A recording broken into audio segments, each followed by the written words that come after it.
History loves to tell us about European knights charging across medieval battlefields. But what about the thundering hooves that once shook the forests of West Africa? What about an empire that turned the horse, a creature never meant for tropical warfare, into the ultimate weapon of conquest? This is the story of the Oyo Empire, a kingdom that should have been impossible. Picture this: warriors riding horses through dense forest, cavalry charges in lands where horses weren't supposed to survive, and an empire that used four-legged lightning to dominate a region larger than modern-day Germany. For over 4 centuries, from the 14th to the 19th century, the Yoruba-speaking people of Oyo achieved what military experts said couldn't be done. They created the most feared cavalry force in tropical Africa. But here's the shocking contradiction. Horses hate humidity, despise dense forests, and die quickly from tropical diseases.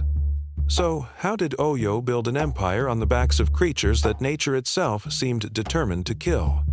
At its peak, the Oyo Empire controlled trade routes worth millions in today's currency, commanded the loyalty of dozens of city-states, and struck fear into the hearts of enemies from the Atlantic coast to the northern savannah.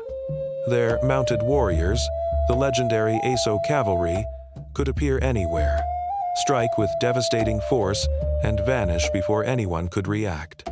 But every empire built on innovation faces a reckoning. How does a military revolution that reshapes an entire continent ultimately become the seed of its own destruction? How does the very weapon that creates an empire also ensure its downfall? Transport yourself to 15th century West Africa. While Europeans are just beginning to explore the African coast, inland empires are rising and falling with the rhythm of seasonal rains. The landscape is a patchwork of dense forests, rolling hills, and expanding savannas. Terrain that seems designed to favor infantry, not cavalry. The Yoruba people have been masters of this land for centuries, building sophisticated city-states connected by ancient trade routes. They're skilled metalworkers, brilliant artists, and fierce warriors. But they're also surrounded by enemies: the expanding Songhai Empire to the north, aggressive neighboring kingdoms, and the constant threat of slave raiders. In this world, military innovation isn't just about conquest, it's about survival. And somewhere in the forests of what is now southwestern Nigeria, military commanders are about to discover that the right innovation, applied with ruthless efficiency, can transform a regional power into a continental empire. The transformation begins with a simple observation. Horses give you speed, height, and psychological advantage. But what if you could adapt these northern animals to fight in southern forests? What if you could turn the jungle itself into a cavalry highway? The answer would reshape West African warfare forever. But first, let's journey back to understand how a people who had never seen war horses became the most feared mounted warriors in tropical Africa. You are a 15th century Oyo war chief, standing in the central square of your city as the first horses arrive from the north. These aren't the massive European destroyers you might imagine. These are smaller, hardier animals from the Sahel region, bred for endurance rather than size. Your fellow commanders are skeptical. Horses in the forest? The very idea seems absurd, but you see something they don't. You see speed where others see obstacles. You see mobility where others see limitations. The dense canopy that blocks cavalry charges? It also provides cover for rapid movement. The network of forest paths that infantry finds confusing? It becomes a highway system for mounted scouts who can navigate by landmarks invisible from ground level. The early experiments are disasters. Horses die from tsetse fly bites, succumb to humidity-related illnesses, and panic in the unfamiliar forest environment. For every successful adaptation, there are dozens of failures. But gradually, through painful trial and error, Oyo's military innovators discover the secrets of tropical cavalry warfare. The breakthrough comes when Oyo commanders realize they don't need to fight the forest, they need to work with it. Instead of trying to charge through dense undergrowth like European knights, They develop a network of cleared paths that connect strategic points across their territory. These aren't random trails, but carefully planned routes that allow rapid deployment of mounted forces while remaining invisible to enemies moving on traditional paths. Picture the engineering marvel: hundreds of miles of carefully maintained horse trails, wide enough for mounted warriors, but narrow enough to remain hidden beneath the forest canopy. Supply stations positioned at precise intervals where horses can rest, feed, and receive veterinary care.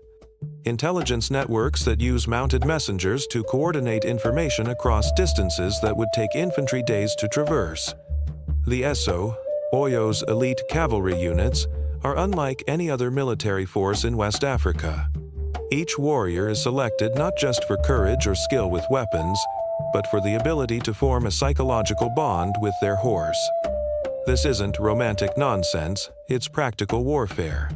In dense forest combat, a rider who can communicate seamlessly with their mount has an exponential advantage over those who simply sit on top of an animal. Training is brutal and comprehensive. ESO warriors learn to fight with spears, swords, and bows while maintaining perfect balance. They master the art of forest navigation, reading subtle signs that distinguish one path from another in the bewildering maze of tropical woodland. Most importantly, they develop the split-second timing necessary to exploit the cavalry's greatest advantage: surprise. The first major test comes against the Nupe kingdom to the northeast. The Nupe are experienced warriors, masters of their own terrain, and they've never faced serious cavalry assault. Their battle plans assume traditional infantry warfare: shield walls, coordinated spear charges, and the type of grinding combat that has characterized West African warfare for centuries. They are completely unprepared for what hits them. The attack comes at dawn, when morning mist provides additional concealment. ESO cavalry units emerge from forest paths the Nupe didn't even know existed, hitting their flanks with devastating speed. Before the Nupe can reorganize their formations, the cavalry has struck, withdrawn, and repositioned for another assault from a completely different direction. But this isn't just about tactical surprise, it's about psychological warfare. The thunder of hooves, the height advantage of mounted warriors, and the sheer impossibility of what they're witnessing breaks Nupe morale before the real fighting even begins. An army that has never faced cavalry doesn't just lose a battle, it loses its understanding of how warfare works. The victory is so complete that word spreads across West Africa like wildfire. The Oyo have created something unprecedented: a cavalry force that operates effectively in tropical forest terrain. That first victory against the Nupe triggers a cascade effect that transforms Oyo from regional power to potential empire. Neighboring kingdoms face an impossible choice: submit to Oyo's growing influence or risk facing the ESO in battle. Many choose submission, calculating that voluntary alliance is preferable to military conquest. But submission to Oyo isn't simple capitulation. It's entry into a military system that multiplies the empire's cavalry advantages. Allied kingdoms provide supplies, intelligence, and safe passage for ESO units. They maintain segments of the forest highway system and contribute warriors to supplement Oyo's core cavalry force. Within a generation, the innovation that began as a desperate adaptation to local conditions has become the foundation for the largest empire in West African history. But this rapid expansion also creates new challenges. How do you maintain control over vast territories when your primary advantage depends on mobility and surprise? How do you govern an empire built on military innovation when that innovation inevitably spreads to your enemies? By the 16th century, the Oyo Empire has achieved something remarkable. They've created a military system that seems almost unbeatable within their operational environment. The ESO cavalry has evolved from experimental units into a sophisticated military machine that combines the mobility advantages of horse warfare with tactical innovations specifically designed for West African terrain. The empire now spans from the Atlantic coast to the Niger River, controlling territories that include modern-day southwestern Nigeria, parts of Benin, and portions of Togo. This isn't just conquest for its own sake. It's strategic expansion designed to maximize cavalry effectiveness while securing the economic resources necessary to maintain such an expensive military system. Here's what most military histories miss. Cavalry warfare in tropical Africa isn't just tactically challenging, it's economically devastating. Horses require constant veterinary care, specialized feed, and replacement at rates that would bankrupt smaller kingdoms. A single Eso warrior represents an investment equivalent to equipping dozens of infantry soldiers. But Oyo's expanding empire creates the economic base necessary to sustain this expensive military innovation. Control of major trade routes generates revenue from customs duties and protection fees. Tributary relationships with subordinate kingdoms provide regular income streams. Most critically, the empire's reputation for military invincibility attracts merchants and artisans, who prefer the security of Oyo's protection to the uncertainty of operating in contested territories. This creates a positive feedback loop. Military success generates economic resources, which fund expanded military capabilities, which enable further military success.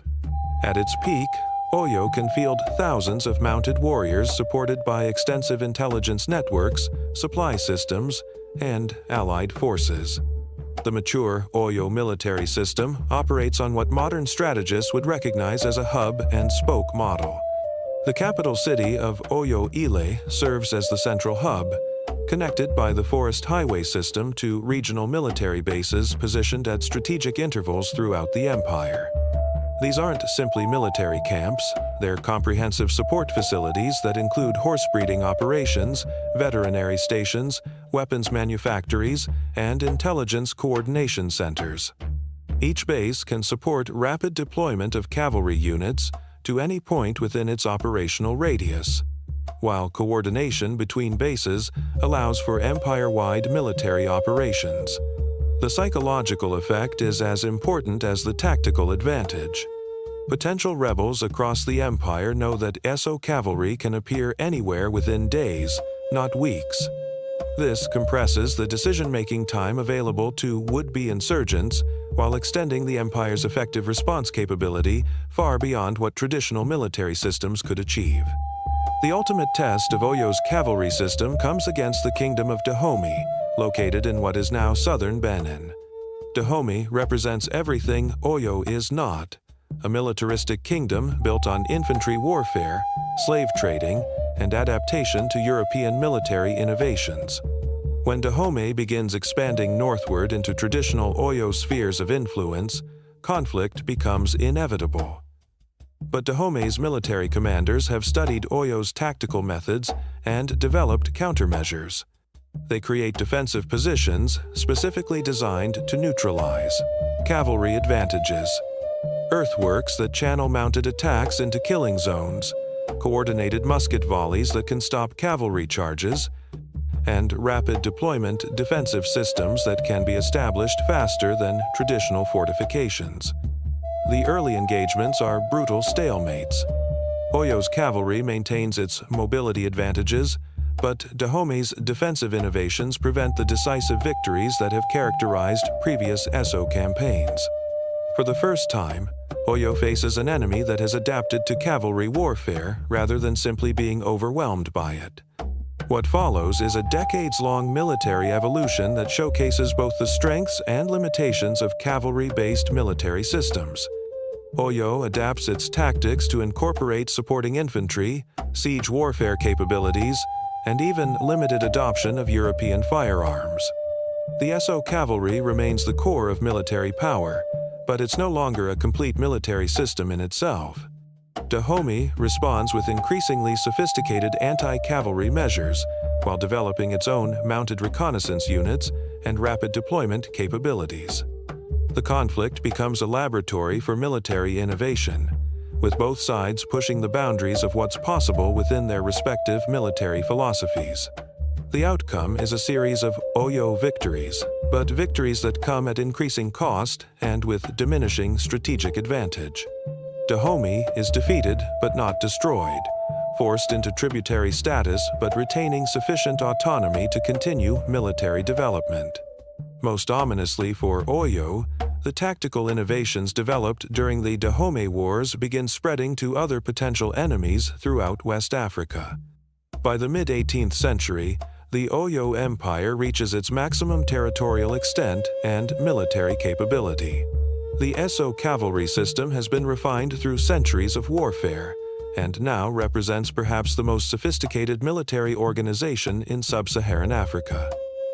Elite cavalry units operate with precision that rivals European military formations, while the supporting infrastructure enables sustained military operations across continental distances.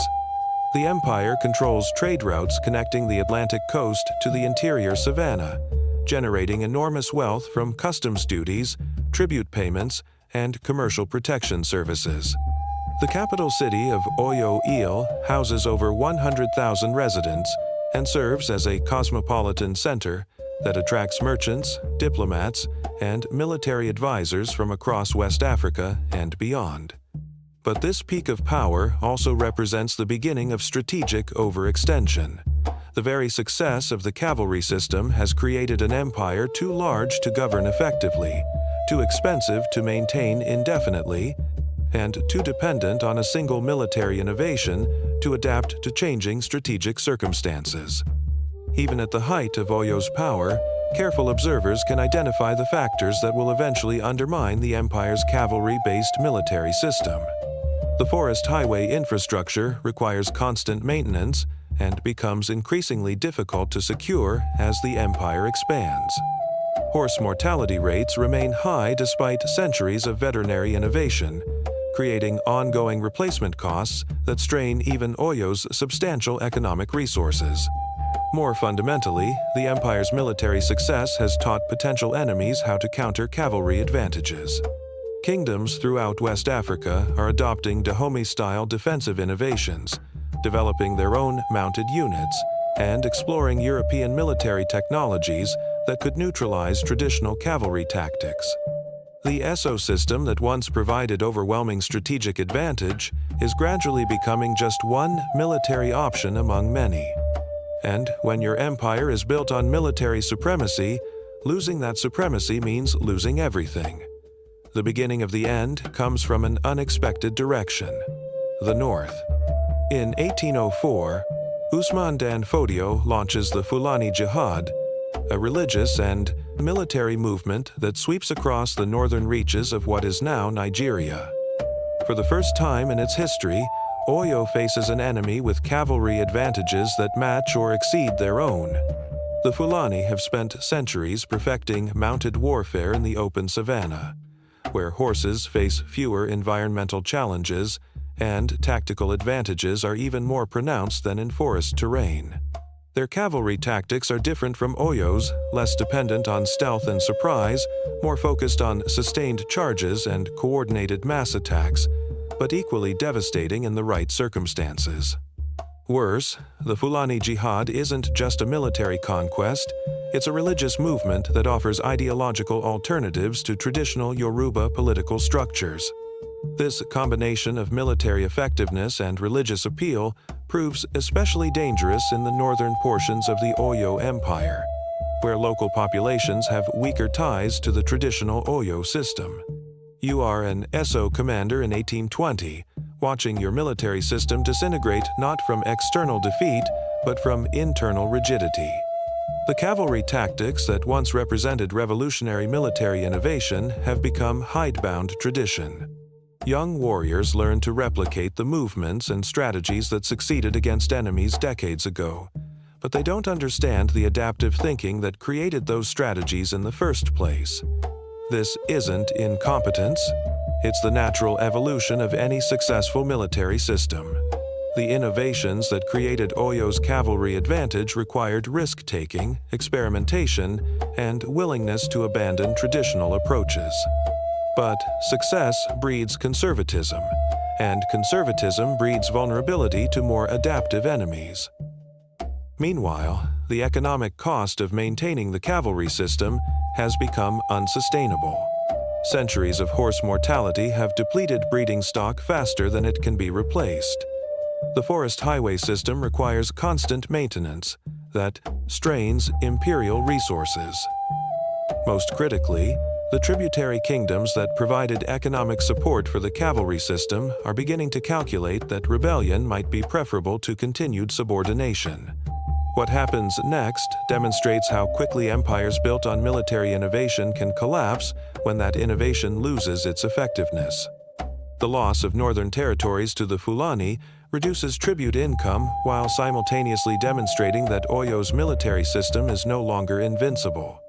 This encourages rebellion in other parts of the empire, which further reduces resources available for military operations.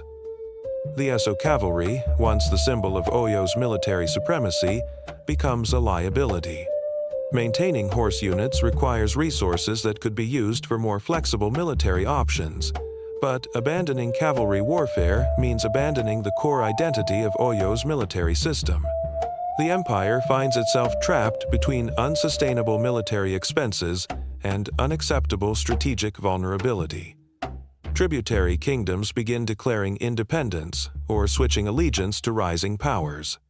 The EGBA migrate southward to establish independent settlements. The Ijibu assert greater autonomy over their traditional territories. Most devastatingly, former allies begin adopting and improving upon Oyo's own military innovations. The death blow comes during the Yoruba civil wars of the 1822nd and 1832nd, when Oyo's remaining forces face enemies using adapted versions of their own cavalry tactics combined with newer military technologies.